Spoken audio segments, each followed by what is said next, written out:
तो आइए दोस्तों, आज के टुडे ब्रेकिंग न्यूज और मुख्य समाचार को लेकर के हम हाजिर हो गए हैं। तो सभी न्यूज को देखने के लिए आप अंत तक वीडियो में बने रहिए। तो आइए स्टार्ट करते हैं। सबसे पहले आपको बता दें दोस्तों कि किसान आंदोलन जारी है, पर इन मांगों को लेकर के तैयार हो गई सरकार। कृषि मंत्री बोले अगली बैठक में समाधान की उम्मीद। आपको बता दें दोस्तों, केंद्रीय कृषि मंत्री नरेंद्र सिंह तोमर ने फिर कहा कि एमएसपी की व्यवस्था को कभी छुआ भी नहीं जाएगा। न्यूनतम समर्थन मूल्य के अनुसार फसलों की खरीद की व्यवस्था बरकरार रहेगी। उन्होंने कहा कि अगली बैठक शनिवार को दोपहर 2 बजे होगी।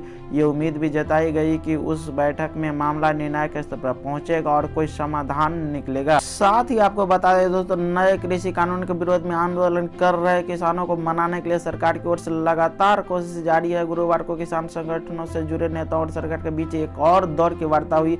करीब 8 घंटे की बैठक के बाद केंद्रीय कृषि मंत्री नरेंद्र सिंह तोमर ने कहा कि कई मुद्दों पर सहमति बन गई है। सरकार किसानों की चिंताओं को दूर करने के लिए तैयार है। अगली बैठक में समाधान की उम्मीद है। इस बीच किसानों की कुछ मांगों को लेकर के सरकार तैयार हो गई है। आइए जानते वो कौन कौन सी मांग है। तो सबसे पहले आपको बता दें दोस्तों कि किसान की चिंताओं को दूर करने के लिए तैयार है सरकार। कृषि मंत्री नरेंद्र सिंह तोमर ने बताया कि सरकार मंडियों को मजबूत बनाने के लिए तैयार है। प्रस्तावित निजी बाजारों के साथ समान परिवेश सृजित करने, विवाद समाधान के लिए किसान भाइयों को अदालत में जाने की आज़ादी दिए जाने जैसे मुद्दों पर भी विचार को तैयार है। उन्होंने यह भी कहा कि न्यूनतम समर्थन मूल्य पर खरीद व्यवस्था जारी रहेगी। साथ ही मंत्री ने कहा कि किसानों के साथ बैठक के बाद कहा कि एसडीएम स्तर से आगे विवाद समाधान के दायरे और क्षेत्राधिकार बढ़ाने को लेकर के सरकार तैयार है। सरकार एपीएमसी मंडियों और नए कानून के तहत बनने वाली निजी मंडियों के लिए समान अवसर सुनिश्चित करने पर विचार करेगी। नए कानूनों के तहत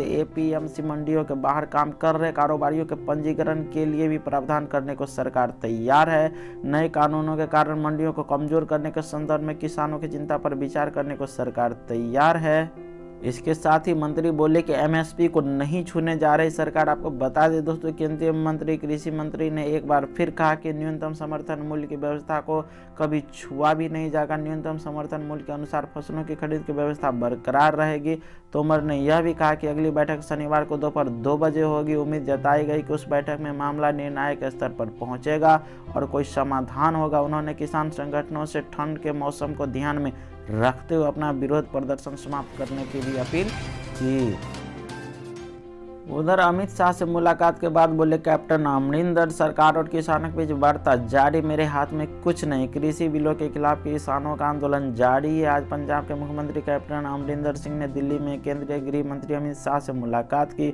दोनों नेताओं की बैठक के बाद सीएम ने कहा, मैंने गृह मंत्री को पंजाब में अपनी स्थिति दोहराई है और कहा कि जल्दी इसका कोई हल निकालना चाहिए। पंजाब के किसानों को भी अपील करता हूं कि हम जल्दी इसका हल निकाल लें, क्योंकि इसका पंजाब की अर्थव्यवस्था और राष्ट्रीय सुरक्षा पर असर हो रहा है। साथ ही उन्होंने कहा कि किसानों और केंद्र के बीच चर्चा चल रही है। मेरे पास हल करने के लिए कुछ भी नहीं है। मैंने गृह मंत्री के साथ अपनी बैठक में अपना विरोध दोहराया और इन मुद्दों को हल करने का अनुरोध किया, क्योंकि यह मेरे राज्य की अर्थव्यवस्था और राष्ट्र की सुरक्षा को प्रभावित करता है। दोस्तों, बदल गया खाते से पैसे निकालने का नियम, इन 2 बैंकों पर भी होगा लागू। जानिए नए नियम से जुड़ी सभी बातें। पंजाब नेशनल बैंक 1 दिसंबर से एटीएम से कैश निकालने के तरीकों में बड़ा बदलाव कर दिया है।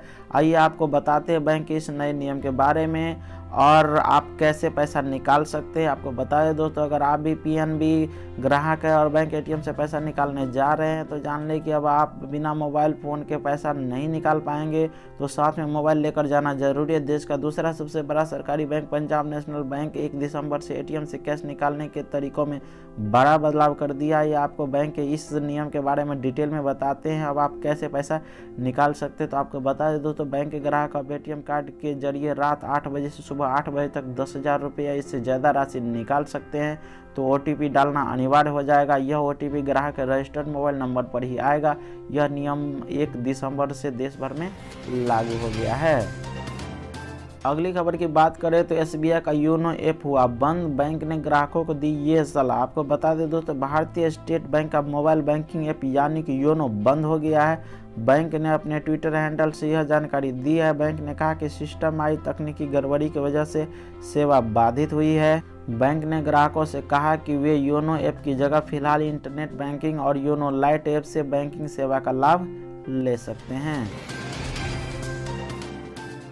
दोस्तों यदि आपका भी HDFC बैंक में खाता है तो ये न्यूज़ आपके लिए बहुत ही ज़रूरी है। HDFC बैंक पर रिजर्व बैंक ने लगाई कई पाबंदियां, जानिए आप पर क्या होगा इसका असर। तो आपको बता दें दोस्तों, HDFC बैंक के ग्राहकों ने बीते कुछ दिनों में इंटरनेट बैंकिंग और मोबाइल बैंकिंग को लेकर के गंभीर समस्याओं का सामना किया है।